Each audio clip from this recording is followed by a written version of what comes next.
Alors, offensivement, bon, ça ne change pas grand-chose parce que dans notre manière de fonctionner, on a à peu près quasiment les mêmes principes que quand on joue en 4-1-4-1. La différence qui peut être notée, c'est que on a un profil peut-être un petit peu plus offensif encore par rapport au fait d'évoluer avec 3 milieux de terrain. Donc c'est un visage un petit peu plus offensif. Et sur l'aspect défensif, il faut avoir peut-être un petit peu plus de rigueur. Ça demande un peu plus de tâches et défensives à nos attaquants, avoir un travail un peu plus important qu'il ne l'avait quand on ne jouait qu'avec une seule pointe. Être un peu plus vigilant au milieu où il y a moins de densité justement. Exactement, oui. Ce qui demande aussi à nos excentrés d'avoir une activité aussi importante pour venir épauler le milieu de terrain quand le ballon est à l'opposé. Ouais. Je pense que c'est lié aux deux. C'est-à-dire qu'à partir du moment où on joue avec deux pointes, ça peut libérer des espaces à partir du moment où quand il y a de la complémentarité, c'est-à-dire qu'un joueur qui peut décrocher, un des deux qui peut décrocher, qui peut être suivi par un central adverse, ça libère de l'espace pour l'autre qui peut utiliser cet espace-là. Après, le profil de Momo, c'est vrai, nous amène aussi cette possibilité de trouver plus facilement la profondeur qu'on ne l'avait avec les attaquants qu'on utilisait précédemment. Ouais. C'est vrai qu'avec leur dernière victoire là, à domicile face à Annecy, ils ont assuré quasiment leur maintien aujourd'hui.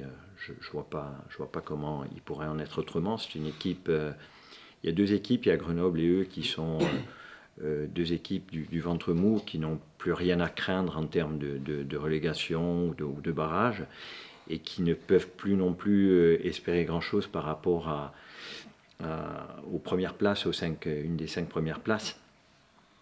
Malgré tout, ça reste une équipe compétitive qui aura certainement envie de finir le plus haut possible dans ce championnat. Et puis, comme tous nos adversaires, on sait que chaque fois qu'on rencontre une équipe, il y a une motivation qui se fait naturellement pour essayer de nous faire tomber.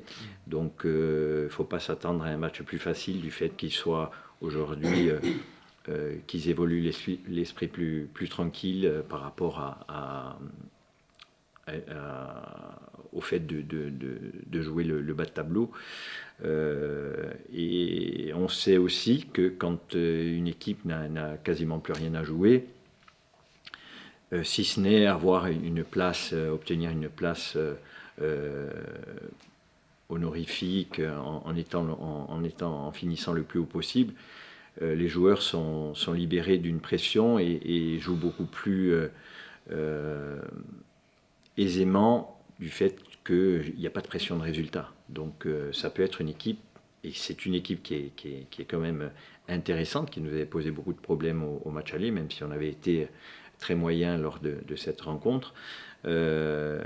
C'est une équipe qui a des joueurs de qualité et qui, quand il y a moins de pression, peuvent être encore plus performants.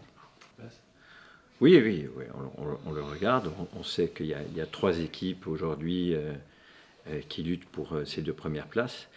Mais encore une fois, sincèrement, hein, moi ce que fait Metz, le calendrier de Metz, le calendrier du PFC, les résultats, je m'en soucie peu.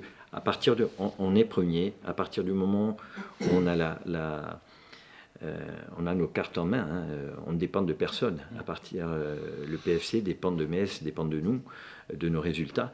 Nous, à partir du moment où on se concentre et qu'on met tout en œuvre pour aller gagner des matchs et qu'on arrive à les gagner, on n'a pas à se soucier d'autre chose. Voilà, c'est notre réflexion, elle doit uniquement porter sur ce qu'on a à faire pour aller gagner des matchs.